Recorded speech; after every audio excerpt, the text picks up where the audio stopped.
Welcome to this explainer. Today, we're diving into two completely different stories. You've got South Asian folklore on one hand and a deeply revered Islamic historical account on the other. Now, on the surface, a modern Hindi horror story and ancient history seem, well, literally worlds apart. But as you'll see, they both actually zero in on the exact same thing, the ultimate test of human character. So I want to start us off by asking you to just think about a central question. What actually happens when the innocent cry out in the dark? Because honestly, how we answer that question, that defines who we truly are when absolutely no one else is watching. Let's dive right in. Act 1. The cost of inaction. Okay, we're pulling our first story from a modern Hindi folklore channel called Scary Pumpkin, and it plunges us straight into a pretty terrifying scenario. Just picture the scene for a second. It's 1:45 a.m., it's absolutely pouring rain outside, and a young woman is sitting completely alone in a train bogie. And she's not just tired from a long day, she is terrified. She's literally haunted by something she witnessed exactly 1 month ago. Suddenly, she glances down at the floor of the train, and her heart just stops. There's a newspaper there with this exact headline, "Working Woman Thrown Off Moving Train," right next to a picture of the victim. And seeing that, it instantly brings rushing back the crushing horror of a crime she watched happen right in front of her, without ever doing a single thing to stop it. This is like a textbook, yet totally devastating example of the bystander effect. A month prior, she had watched this woman get brutally beaten and thrown from the train by goons, but out of sheer paralyzing fear, she just stayed silent. She never went to the police, she just went home and lived with this crushing guilt. Fast forward back to the present moment on the train, because the nightmare is literally repeating itself. Two men with their faces covered, goons, step into our bogie to attack another young girl who just boarded. It's the exact same scenario playing out all over again. But this time, the story takes a massive supernatural turn right where human courage falls short. Now, you'd think our protagonist would finally step up this time, right? Like this is her chance to redeem herself. But no. As this violent attack unfolds right in front of her all over again, she is completely frozen. She just hides under a seat, clutching her bag, doing absolutely nothing to help this poor screaming girl. The human element just completely fails again. But thankfully, the story doesn't end in tragedy for the new victim. In a really wild twist of supernatural retribution, the ghost of the murdered woman from a month ago actually manifests.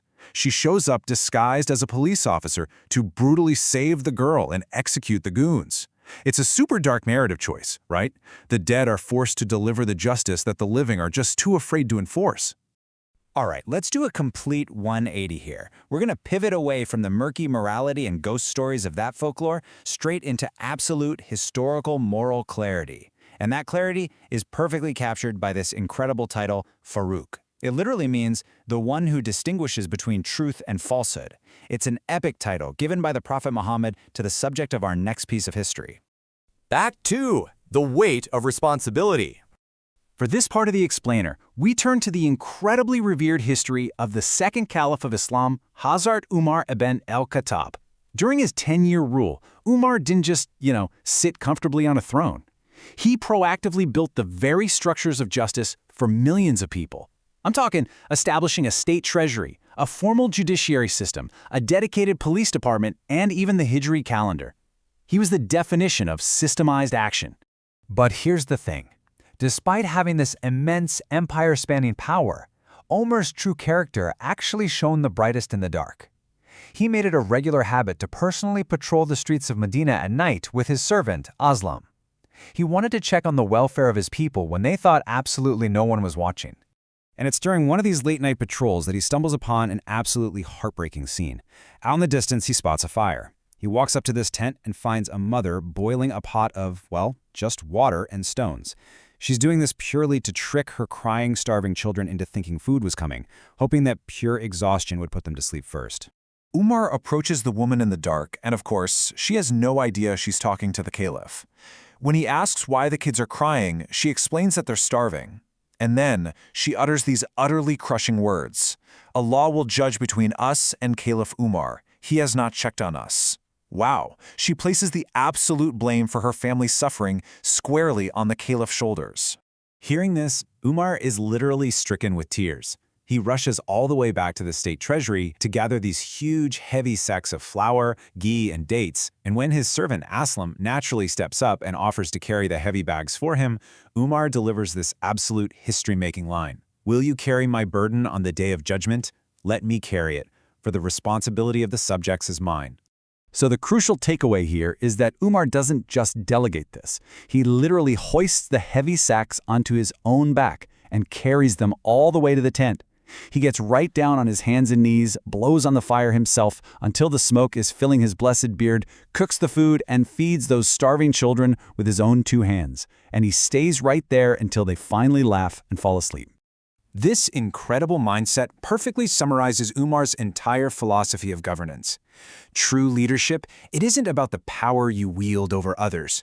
It's about having an absolute, inescapable personal accountability for even the most vulnerable creature in your domain.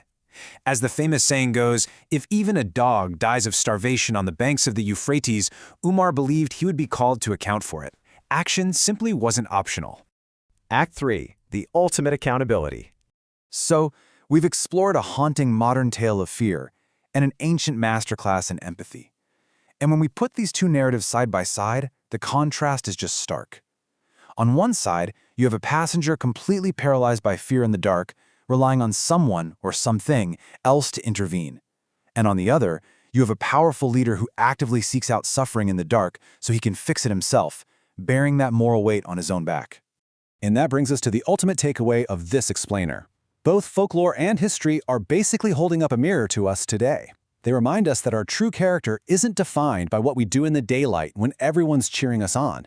It's defined by the burdens we choose to carry when absolutely no one else is watching. So I'm going to leave you with this one thought. When you see suffering in the dark, do you look away or do you step up?